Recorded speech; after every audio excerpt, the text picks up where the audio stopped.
Hi, I'm Justin Halstead. I'm an instructor here at the New School. I come from a film background, so one of the things that I teach in my courses is cinematography. It's important to have a great camera, and the New School's got a lot of really good equipment, but you need to know how to use it. I'm going to talk about lenses today. To understand lenses, you need to understand focal length.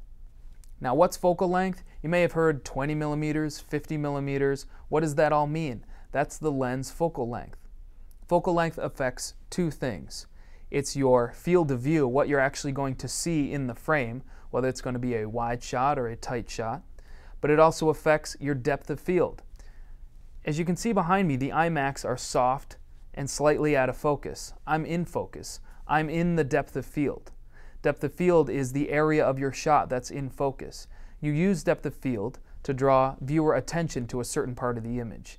I'm the subject, I'm in the depth of field. I pop out from the background, and that's what you want. So let's talk about four lenses today, four different focal lengths. We have the 20 millimeter lens, 50 millimeter, 100 millimeter, and finally we'll take a look at the 8 millimeter fisheye lens. This is a 20 millimeter lens. It's a short focal length, so it's a wide field of view. You're going to see a lot. It's also a long depth of field. There's going to be a large area of the shot that's in focus. Compare that to something like a 50 millimeter lens. Here, this is a longer focal length, so the shot will be tighter, it will be narrower. It'll also be a shorter depth of field. The background behind your subject will be even softer. The 50 millimeter lens is great for a handheld walking shot like this. The depth of field is short enough where I have a soft background behind me, and just long enough where the camera operator can keep me in focus. This is a 100 millimeter lens. This is a pretty long lens. You would only use it for certain situations because the depth of field is so short. Something like a close-up or any sort of product photography, but certainly you wouldn't use a lens like this for a moving subject, because what's going to happen is that subject is going to be moving in and out of the depth of field.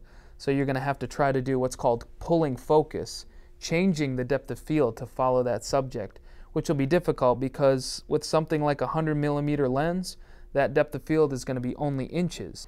You wouldn't want to use the 100 millimeter for a shot like this. As you can see, the focal length is creating a really shaky shot, and even an expert camera operator would have a tough time keeping me in the really short depth of field. The 100 millimeter makes a nice close-up. That long focal length creates a very short depth of field. As you can see, the front of my face is in focus, but my ears, they're soft, they're slightly out of focus, and my shoulders are even softer. That depth of field, it's only a few inches long.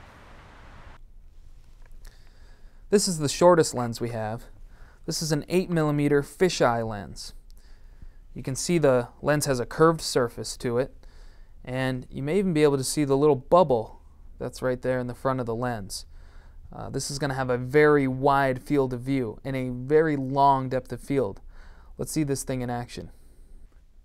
So this is the fisheye lens. It's only 8 millimeters. It's a mega wide field of view, and you can see the long depth of field all the way back to the end of the classrooms in focus. You can also see the distortion caused by the curved surface of the lens.